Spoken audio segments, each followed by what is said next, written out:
Okey, Assalamualaikum warahmatullahi wabarakatuh. Pelajar tahun 4, subjek hadis. Yang ada buku teks, keluarkan buku teks hadis. Sedikit ulang kaji untuk pelajaran minggu lepas. Kita belajar tentang apa ya? Kita belajar tentang apa hadis? Sekejap, mana buku hadis awak ni? Oh ni. Yang lepas kita belajar tentang hadis sahih. Kita belajar tentang hadis sahih. Apa tu hadis sahih? Apa ciri-ciri hadis sahih?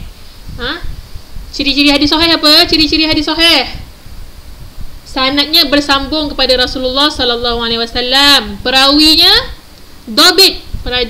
Perawinya dobit, kuat ingatan Lepas tu perawinya adil. Tak gila. Perawinya adil. Tak melakukan dosa-dosa kecil dan besar. Itu ciri-ciri perawi hadis sahih. Lepas tu hadisnya tiada keraguan dan tiada kecacatan. Itu adalah 5 ciri hadis sahih. Dan kita juga ada belajar tentang sedikit hadis dhaif. Hadis dhaif ni apa? Hadis dhaif ni berlawanan dengan hadis sahih. Kalau hadis sahih ni betul, boleh buat hujah, kuat dalilnya. Hadis sahih ni dalil yang kuat. Tapi kalau hadis dhaif, tak kuat. Dalam tu perawi-perawinya ada yang menipu, perawinya ada yang pelupa. Lepas tu hadisnya ada kekurangan dan kecacatan. Itulah berlawanan dengan hadis sahih. Hadis dhaif ni berlawanan dengan hadis sahih. Ciri-ciri dia pun, okey? Okey, jom kita pergi ke pelajaran seterusnya, iaitu menjauhi perbuatan syirik. Jom kita tengok apa pelajar perempuan ni berbual. Siti, apakah yang sedang kamu lihat? Siti jawab, saya sedang melihat ramalan horoskop di internet. Tahu ramalan horoskop ni? Ramalan horoskop ni yang ikut bulan lahir kita. Contoh, Ustazah bulan 6, bulan Jun. Nanti dia katalah orang-orang yang lahir bulan Jun ni perangai dia macam mana, orang-orang yang lahir bulan Jun ni dia masa depan dia macam mana, dia akan jadi apa, akan datang nanti dia akan kahwin dengan siapa. Itu adalah ramalan horoskop. Boleh ke tak yang tu? Antara ramalan horoskop yang Ustazah pun dulu pernah je tengok. Kawan-kawan Ustazah dia orang kan macam-macam kan. Jadi Ustazah tengok ada yang namanya Taurus. Taurus ke? Yalah. Aquarius, Gemini. Itu antara nama-nama ramalan horoskop. Ramalan-ramalan ni tak boleh ya. Kita bukan Tuhan, kita nak ramal-ramal masa depan kita. Yang buat kerja masa depan kita ni yang kita tak tahu, siapa? Tuhan yang buat Allah yang buat. Kita kenapa nak lebih daripada Allah pula, nak ramal-ramal. Okey, dia kata jangan, kerana ia membawa kepada syirik. Kita wajib menjauhinya. Syirik, mempercayai selain daripada Allah, syirik. Kita percaya ramalan horoskop tu syirik. Okey? Syirik tu apa? Jom kita tengok syirik tu apa. An Jabir radhiyallahu anhu qala an-nabi sallallahu alaihi wasallam, man mata la yusyriku billahi syai'an dakhala al-jannah wa man mata yusyrik billahi syai'an dakhala an-nar. Rawahu Muslim. Daripada Jabir radhiyallahu anhu, Nabi Muhammad sallallahu alaihi wasallam bersabda, sesiapa yang mati tanpa syirik kepada Allah akan masuk ke syurga. Dan sesiapa yang mati melakukan syirik kepada Allah akan masuk neraka.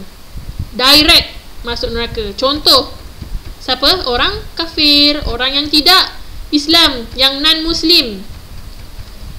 Terang-terangan diorang mensyirikkan Allah.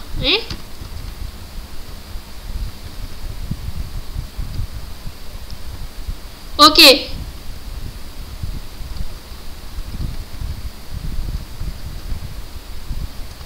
Menghafaz hadis.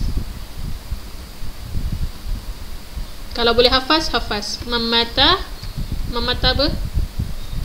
Mamata la yusyrik billahi syai'an dakhalal jannah wa mamata yusyrik billahi syai'an dakhalan nar. Siapa yang mati mensyirikkan Allah dengan suatu, tidak mensyirikkan Allah dengan suatu, dia masuk neraka, syurga. Barang siapa yang mensyirikkan Allah, dia mati mensyirik, dalam keadaan dia mensyirikkan Allah dengan sesuatu, dia masuk neraka direct terus. Contohnya orang kafir lah. Tiada dosa yang tidak diampuni adalah dosa syirik. Okey, tengok yang ni. Syirik ialah perbuatan menyekutukan Allah Ta'ala dengan sesuatu yang lain. Maksudnya kita percaya kuasa lain selain daripada kuasa Allah Subhanahu Wa Ta'ala. Contohnya, bukan orang kafir je syirik. Contoh, kita jumpa bomoh. Bomoh kita minta, Tok Bomoh nak kaya lah, nak jadi kaya. Bomoh ni pun baca-baca jampi. Itu syirik. Itu pun dikira syirik. Syirik masuk apa? Masuk neraka syirik. Bergantung dengan selain daripada Allah. Hukum menjauhi syirik adalah wajib. Tak boleh dekat-dekat dengan syirik. Cuba tengok ayat Quran ni. Innahu man yusyrik billahi faqad harramallahu alaihil jannah wa ma'wahun nar. Siapa yang mensyirikkan Allah dengan sesuatu yang lain, Allah haramkan kepadanya apa dia? Syurga. Jadi kat mana tempat dia? Neraka. Tempat dia kat neraka. Allah haramkan syurga untuk orang-orang yang melakukan syirik. Dan tempat kembalinya adalah neraka. Okey, contoh-contoh perbuatan syirik. Menyembah berhala. Ramalan nasib. Ramalan nasib pun, horoskop tu tak boleh. Tak boleh percaya. Kita kahwin dengan siapa, kita dah besar kerja apa, itu tak boleh. Tak boleh percaya ramalan. Memakai tangkal. Tangkal pun sama. Tangkal pelaris. Tangkal apa lagi banyak? Tangkal pelindung. Tak boleh. Tangkal-tangkal tu tak boleh. Allah kata kalau kebanyakan orang Melayu yang buat, dia takut, dia pakai tangkal pelindung, letak kat rumah, gantung-gantung. Tangkal pelindung tu dari mana? Dari syaitan. Dia mensyirikkan Allah. Allah kata, Nabi kata, nak mohon perlindungan Allah, baca apa? Allah dah terangkan dah. Baca surah Al-Baqarah, letak dalam rumah, nak elak gangguan. Baca 3 kul, baca surah kursi. Itu baru betul. Bukannya jumpa bomoh minta tangkal. Ilmu kebal. Kebal-kebal tu pun, dari mana tu kebal-kebal tu? Ilmu kebal kebanyakannya dalam silat, tak silap ustazah. Ilmu yang tiada dasar daripada Rasulullah SAW, hadis ataupun Al-Quran. Ilmu yang dari mana kalau bukan daripada Allah dengan Rasulnya? Dari syaitan. Itulah cerita dia. Tukang tilik pun tak boleh. Ini antara perbuatan syirik.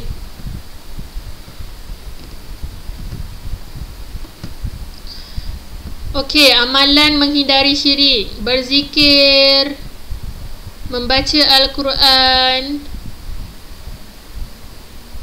belajar dengan guru, bersahabat dengan orang yang berilmu.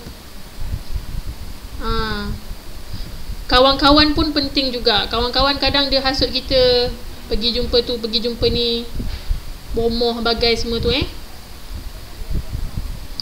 Pengajaran daripada hadis, menjauhi perbuatan syirik, sentiasa menimba ilmu supaya tidak jahil, menjauhi perbuatan yang mendatangkan syirik, berdoa agar terpelihara daripada perbuatan syirik.